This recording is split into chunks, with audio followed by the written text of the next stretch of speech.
গৰিয়া মৰিয়া দেখি এই লোকসকল অসমৰ সমাজ জীৱনৰ অংগাংগী আৰু আপোনালোক আটাইৰে অসমৰ ইতিহাসৰ প্ৰতিটো পৃষ্ঠাতে প্ৰতিটো প্ৰান্ততে আপোনালোকৰ অৱদানেৰে সৈতে ভৰপূৰ। মই বৰ দীঘলীয়া ইতিহাস নকওঁ, সেইবোৰ কথা ইয়াত সকলোৱে পাতিবই। আমি ছাত্ৰ সন্থাৰ মূল সত্তাটোৰ আমাৰ আধাৰ আছিলে অসম আন্দোলন, আৰু অসম আন্দোলনত অসমীয়া মুছলমানসকলৰ যি ভূমিকা সেয়া সকলোৱে আমি নতশিৰে স্বীকাৰ কৰোঁ। আৰু সেইকাৰণে এটা কথা ক'ব বিচাৰিছো, এতিয়া গৰিয়া মৰিয়া দেখি সৈয়দ জোলহা তেওঁলোকক খিলঞ্জীয়াৰ স্বীকৃতি দিলে। আমি ছাত্ৰ সন্থাই কথাটো সমৰ্থন জনাইছো, ভাল হৈছে, স্বীকৃতি দিছে। কিন্তু স্বীকৃতি দিলেই নহ'ব, নিৰাপত্তা দিব লাগিব। তাৰ ব্যৱস্থা কৰিলে নাই?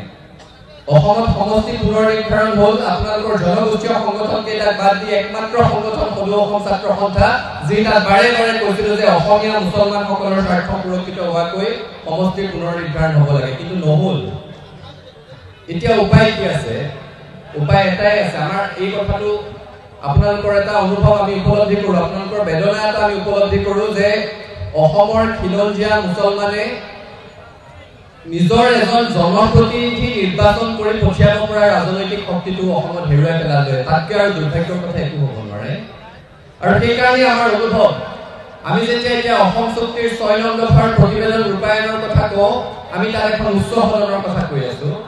উচ্চ সদনৰ কথা এইকাৰণেই কৈ আছো যে অসমৰ যিসমূহ খিলঞ্জীয়া জনগোষ্ঠীয়ে নিজৰ প্ৰতিনিধি বিধানসভালৈ জিকাই পঠাব পৰাকৈ ৰাজনৈতিক ক্ষমতা হেৰুৱাই পেলাইছে। এনেকুৱা খিলঞ্জীয়া জনগোষ্ঠী বহুত আছে। এতিয়া হাজংসকল আছে, তেওঁলোকৰ প্ৰতিনিধি নাই। এনেকুৱা বহু জনজাতীয় লোক আছে যিয়ে নিজৰ প্ৰতিনিধি জিকাই পঠিয়াব পৰা ক্ষমতা হেৰুৱাই পেলাইছে।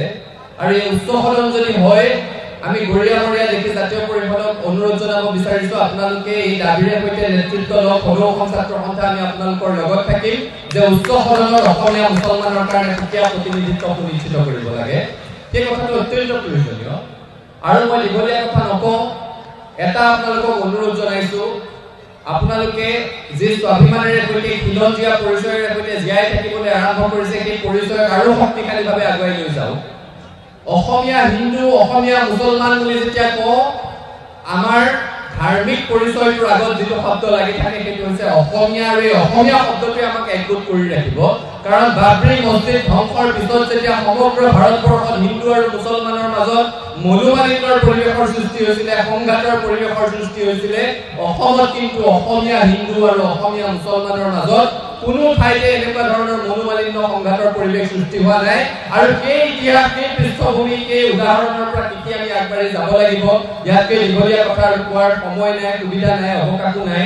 মই গৰিয়া মৰিয়া দেখি জাতীয় পৰিষদৰ প্ৰতিগৰাকী সতীৰ্থলৈ আমাক নিমন্ত্ৰণ জনোৱাৰ বাবে ধন্যবাদ জ্ঞাপন কৰিছো। একেলগে থাকিম, সফলতাৰ আকাশ তুলিম। ধন্যবাদ। জয় অসম।